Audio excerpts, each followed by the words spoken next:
20వ మరియు కబ్సెయేలు ఊరివాడై క్రియల చేత ఘనత నుండి ఒక పరాక్రమశాలికి పుట్టిన యెహోయాదా కుమారుడైన బెనాయా అను ఒకడు ఉండెను. ఈ బెనాయా అని ఆయన ఏం చేశాడు? ఇతడు మోయాబీయుల సంబంధులకు ఆ ఇద్దరు శూరులను హతము చేశాను, మరియు మంచు కాలమున బయలు వెడలి బావిలో దాగి ఉన్న ఒక సింహమును చంపివేశాను. ఎక్కువ వివరాలు చెప్పుకోలేం, బట్ వెరీ లైట్గా అక్కడికి వచ్చేద్దాం. మంచు కాలమున బయలు వెడలి బావిలో దాగి ఉన్న సింహమును చంపాను. బైబిల్లో చరిత్రలో ఎంతమంది ఉన్నారు సింహాన్ని చంపిన వాళ్ళు? బట్ బైబిల్లో 3 పేర్లే ఉన్నాయి. సంసోను గారు, దావీదు గారు, ఇదిగో 3వ వ్యక్తి బెనాయా.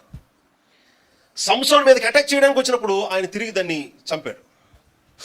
దావీదు ఇంకొక కేసులో చంపాల్సి వచ్చింది సింహాన్ని. బట్ ఈయన ఎందుకు చంపాడు తెలుసా? ఈయన మరీ వెరైటీ. వీళ్ళిద్దరికంటే వెతికెళ్ళి మరీ చంపాడు. అది ఎక్కడుందో వెతుక్కొని వెళ్ళి మరీ చంపాడు ఒక్కడే.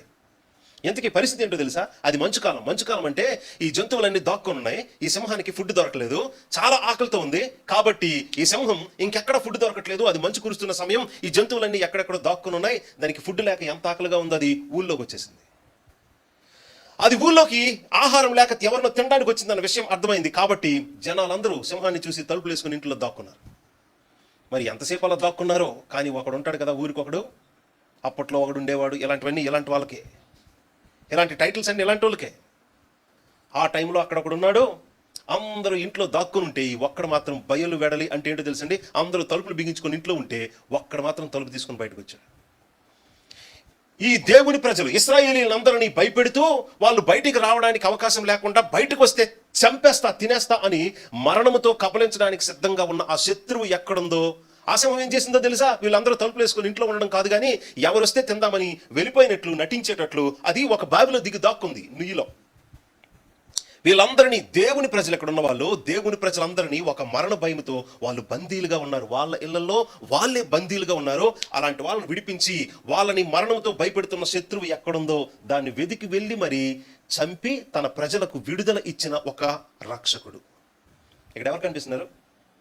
స్పిరిచువల్గా గర్జించి సింహం వలె సాతాను ఎవరిని మింగదామా అని తిరుగుతున్నాడు. వాడి సమయం కొంచెమే ఉందని. కానీ అలాగా ఈ సాతాను ఎవరిని మింగదామని గర్జించి సింహం వలె తిరుగుతూ ఉంటే వాడి కోరల నుంచి, అలాంటి మరణకరమైన ప్రమాదం నుంచి ఒక రక్షకుడు మనందరి కోసం దాన్ని ఓడించి మరీ మనకు విమోచించిన యేసుక్రీస్తు ప్రభు. ఇలాగ ఈ వాక్య భాగాన్ని ఇంటర్ప్రిటేషన్ చేయాలంటే ఇది యూదులది. ఒక యూదుడు ఏం చేశారో చూస్తే యూదులందరికీ లెసన్ అదే. అలాగే ఆ యూదుడు ఎవరి కోసం ఉన్నారంటే క్రీస్తు కోసం ఉన్నాడు. సో క్రీస్తు కోసం మెసేజ్ ఏంటో చూస్తే క్రైస్తవులందరికీ మెసేజ్ అదే. యూదుడికి మెసేజ్ ఏంటో తెలుసండి, ఇతను కాడు ఒక యూదుడు అంటే ఇశ్రాయేలీ దేశస్థుడు. యూదుడు అంటే యోధా గోత్రానికి చెందినవాడని కాదు నా అర్థం. ఇశ్రాయేలీ దేశస్థుడు. ఒక ఇశ్రాయేలీ దేశస్థుడు దేవుని ప్రజలందరినీ భయపెడుతూ వాళ్ళని బందీలుగా ఉంచిన ఒక సమస్య ఉంది. ఒక శత్రువు ఉన్నాడు. ఆ శత్రువు ఎవరైనా కానీ తన ప్రజలకి విమోచన, స్వాతంత్రం అనుగ్రహించడానికి ఒక రక్షకుడు బయలు వెడలి సమస్య ఎక్కడుందో, శత్రువు ఎక్కడున్నాడో వెతికి మరీ దాన్ని చంపి తన ప్రజలకు విమోచన కలిగించే ఈ రక్షకునిలో ఎవరు కనిపిస్తున్నారు అంటే యూదులందరూ అర్థం చేసుకోవాల్సిన పాఠం. ఇలాగే మనందరి కోసం దేవుడు క్రీస్తును లోకానికి పంపిస్తే ఆయన మనందరినీ ఇలాగే అసలైన ప్రమాదం నుంచి, శత్రువు నుంచి మనల్ని రక్షిస్తాడు అనేది ఒక పాఠం. ఇలాగా యూదులు, ఇశ్రాయేలు దేశస్తులు ఇలాంటి పాఠం చూస్తున్నప్పుడు దేవుని ప్రజలు ఎవరైనా అలాంటి బంధకాల్లో ఉంటే వారు వెంటనే ఇలాగ విశ్వాసంతో దేవునికి ప్రార్థన చేసి ఆయన మీద ఆధారపడి అవతల ఉన్నది ఎంత పెద్ద శత్రువు అయినా ఢీ కొట్టాలి. అది విశ్వాస పాఠాన్ని దేవుడు ఓల్డ్ టెస్టమెంట్ కాలంలో వాళ్ళకు నూరిపోస్తుంటే, అది న్యూ టెస్టమెంట్ థియాలజీలో క్రీస్తు, సాతాను, మరణము, పాపము, నిత్య నరకం నుంచి దేవుడు కోరుకున్న ప్రజలను క్రీస్తు రక్షించడానికి రక్షకునిగా లోకానికి వచ్చాడనేది ఎంత తిరిగిలేని సత్యమో 4వ స్టెప్లో, 4వ పాయింట్లో క్రీస్తుకి అది నిజమైతే ప్రతి క్రైస్తవుడు అదే బాధ్యతతో ఉన్నాడు. అంటే అర్థమేంటో తెలుసండి, మీకు తెలిసిన మీ ఫ్రెండ్స్, మీ ఇంటి వాళ్ళు, మీకు ఫ్యూచర్లో పుట్టేవాళ్ళు, మీ కన్నవారు అందరూ ఒక పెద్ద ప్రమాదంలో ఉన్నారు, శత్రువు చేతిలో ఉన్నారు. మరణము, నరకము కారణం పాపం. అందులో నుంచి దేవుడు కోరుకుంటున్న మీ స్నేహితుల్ని, మీ ఇంటి వారిని, మీ ఫ్యామిలీ మెంబర్స్ని మీరు విడిపించడానికి మీరే రక్షకునిగా పనిచేయాలి. అంటే మీరు కూడా సాతానుతో పోట్లాడక్కర్లేదు. ఒక రకంగా ఇదిగో ఆల్రెడీ మన కోసం రక్షణను సాధించి పెట్టిన యేసుక్రీస్తు యొక్క కృపను, ఆ శిలువ మరణ పునరుత్థానాలని మీరు సువార్త ప్రకటించే వారిగా ఉండాలి. ఈ సత్యం ప్రకటిస్తే చాలు, వాళ్ళు ఆ 100 బంధకాల్లో నుంచి, ఆ పాపం నుంచి, దుఃఖం నుంచి, మరణ భయం నుంచి, శాపం నుంచి విడుదల పొందుతారు. ఇదే బాధ్యత ఈ రోజుకి మీకుంది. బట్ ఈ టైంలో ఇప్పుడు ఆ మాట ఎందుకు చెప్తున్నారో తెలుసండి, ఇక్కడ ఉన్న ఈ బెనాయా రికార్డ్స్ చూస్తే అద్భుతం. బట్ అంత గొప్ప రికార్డ్స్, ధైర్య సాహసాలు ఉన్నవాడు ఆయన వాళ్ళ ఊరిలో కత్తి పాతి ఈ ఊరికి నేనే మొనగాడిని అని చెప్పి ఆ ఊర్లో ఉన్న వాళ్ళందరికీ యుద్ధం నైపుణ్యత ట్రైనింగ్ ఇచ్చి ఒక చిన్న సైన్యాన్ని తయారు చేసి ఆ పక్క ఊరిపై ఈ పక్క ఊరిపై పడి ఊర్లు కలిపేసుకుని ఒక చిన్న రాజ్యాన్ని కట్టేసుకొని రాజు అయిపోగలడు. కానీ తనకున్న ధైర్య సాహసాలు, ఈ శక్తియుక్తులు, తనకున్న ఈ ప్రత్యేకత, ఈ రికార్డ్ని తన సొంత రాజ్యం కట్టుకోవడానికి, రాజు అయిపోవడానికి ఖర్చు చేయలేదు. కానీ జీవిత కాలం కనిపించకుండా ఇంకొక ఆయన వెనకాతలు ఉన్నాడు.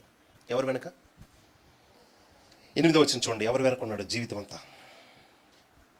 దావీదు అనుచరులలో బలాఢ్యులెవరనగా. చూసారా మాట? ఎవరు రాశారు ఈ మాటలన్నీ? బెనాయా గురించి ఎవరు రాశారు? ప్రపంచ చరిత్రలో సింహాన్ని చంపిన వీరులు ఎంతోమంది ఉన్నారు, కానీ ఇక్కడ ఎవరు రాశారు కాబట్టి బైబిల్లో ఈయన పేరు పడింది. దావీదు గారు ఎందుకు రాశారు ఈయన రికార్డ్ని? ఇదిగో నా ప్రాణం కాపాడడానికి నా బాడీ గార్డ్స్ లో ఒక ఆయన ఎలాంటోడో తెలుసా? సింహం ఊరోళ్ళందరినీ భయపెట్టి చాలా ఆకలితో ఉంది, చాలా పవర్ఫుల్ గా ఉంది. ఈవెన్ అలాంటి దాన్ని వెతికి మరీ వెళ్ళి చంపి, ఆ సింహాన్ని చంపి ఊరు వాళ్ళందరినీ విడిపించిన వాడు నా వెనకాతలు ఉన్నాడు, నన్ను కాపాడడానికి, నా పని చేయడానికి, నాకు సహకారిగా. అలాంటి వాడు కావాలనుకుంటే ఒక చిన్న రాజ్యాన్ని కట్టేసుకోవచ్చు, రాజు అయిపోవచ్చు. కానీ తనకున్న ఆ ప్రత్యేకత తన కోసం వాడుకోలేదు, కానీ దేవుడు కోరుకున్న ఒక వ్యక్తి కోసం ఖర్చు చేశాడు.